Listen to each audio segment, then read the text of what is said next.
Hello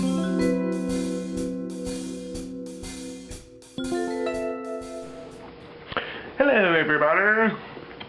So in this video we are going to learn how to make a Mandarin collar. Now this next series of videos we are going to be learning how to do a regular basic shirt dress collar.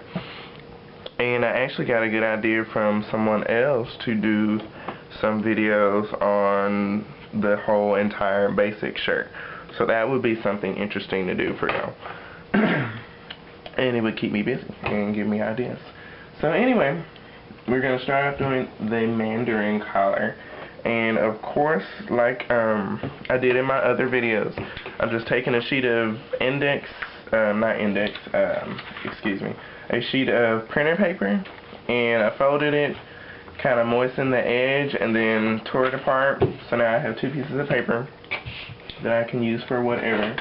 And I'm going to mark off a 1/2 inch at the bottom of my piece of paper. So that way I'm already up the amount of seam allowance that I need. And also, I've said it before in some of my other videos, we will use a 1/2 inch seam allowance on all edges unless I expressly express it. And that's because I don't like using 1/4 inch seam allowances. They look pretty on paper, but when it's time to cut it out and really work with it, it's irritating and it kind of pisses you off, especially if you're still learning. And even sometimes I have to do it when I'm sewing, and then you have to take something apart, and it's horrible because the edges start to fray, and what was 1/4 is now fraying, and it's 1/8 of an inch. So it's best to just start with a 1/2 inch, and that way if something goes wrong, you take it apart. You know, if it starts to fray, you're not losing a huge chunk of your seam allowance, okay? So, anyway, I moved up a 1/2 inch. We need to know the measurements of our front neck and our back neck, okay? So we need to get that, and then we can start, okay? So mine, I already know, is 3 3/16 for the back, and then it's 5 inches exactly for the front neck. So I'm going to mark off 8 3/16. 1, 2, 3. Okay. So that's my front, or this goes all the way to the center front. Am I recording? Yeah. And then I'm going to take 1, 2, 3, 4, 5. 5 inches for the back, or for the front. So that leaves me with 3 3/16. Okay. So we'll mark those down, and then we'll mark a C here, a D there, a B here. Then on the back, we're going to mark up 1 1/2 of an inch. And we'll say A. Okay. So let me do my little zoom so you can see here. So we have totally, we did our 1/2 inch at the bottom. That way we're not marking right on the edge of the paper. We mark B for this corner. This is going to be our center back. Then the center back measurement is B to D. Oops, you can't see that. That's the center back measurement. And then the center front measurement is D to C.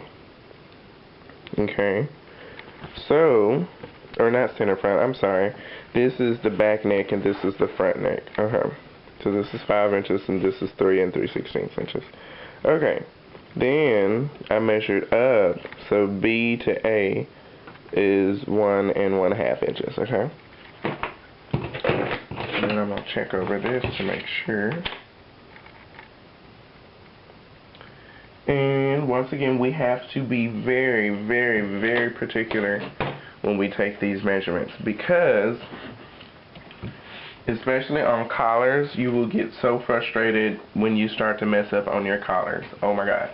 And you have to redo it 50 million times. Collars really aren't hard. So if you do it right the first time and be really, really, really perfect in particular when you do it, you'll be better off. Okay? So now D is going to be our shoulder notch. Okay, and I'm using my pattern making book over here to kind of help us along, because I don't just have this stuff sitting in the top of my head, even though I've done it before. Okay, so we need to, on C, we need to square up. Now there's a couple ways you can do this. If you have this kind of ruler, you can just use it to square. Let me see if I can get closer so you can see it. See me while I do it.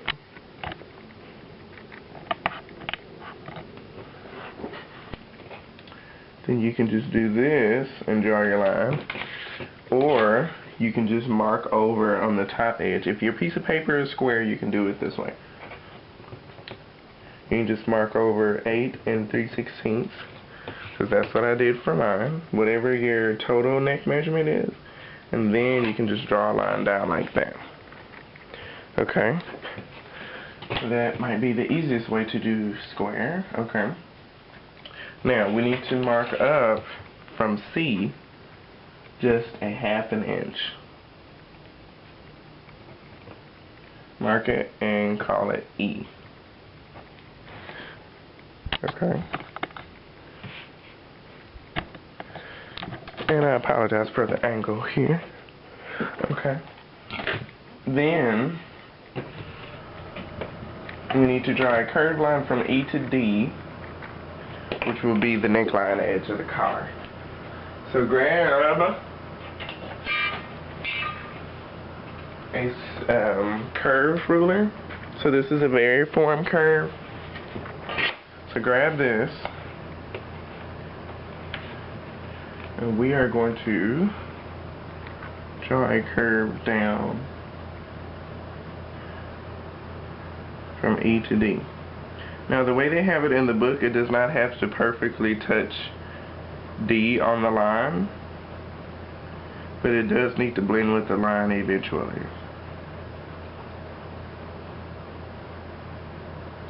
Be really careful of your shadows and all that other stuff, because sometimes your shadows will make it look like you're on the line and you're not. Okay, so that's my new neckline edge.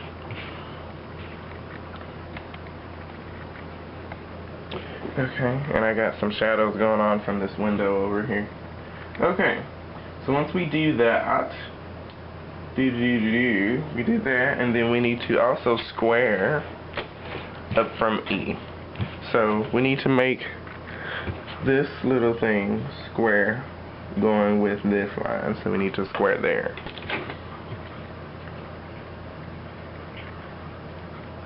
So you just kind of line your ruler up with that on the edge of the ruler, not in the middle of the ruler. And once you do that, you can just draw a line up like that, and that's your square, because we're squaring with this line there. Okay, and we're going to mark off 1.5 inches on that line. So then just measure the line to 1.5 inches. Boop boopy doop. That's F. Okay. Then we need to draw a line from A to F parallel with the BDE line. Okay. So now we need to draw a line. We need to draw the same line down here, this curved neckline edge. We need to draw it from A to F now. Now, in order to be absolutely perfect with this, there's a couple different things we can do. I usually like to draw guidelines. So, what I'm going to do, and you can follow, actually I'll say what we can do, is we'll come here. Let me scoot over because there's a lot of lines coming out of this window. Okay. I may have to do 2 videos for this. So let's see. Okay. So I'm gonna come here and I'm gonna make another line parallel to my BDC line. Okay. And I'm gonna make it from A over to the C line. Now, instead of wrecking my brain here, I actually could go over here to C, the little line that's going straight up, my squared line at C, and I could mark up 1.5 inches because that's how high the A is on the side. Okay. So I just mark this up. This is 1.5 inches. And then I'm going to go across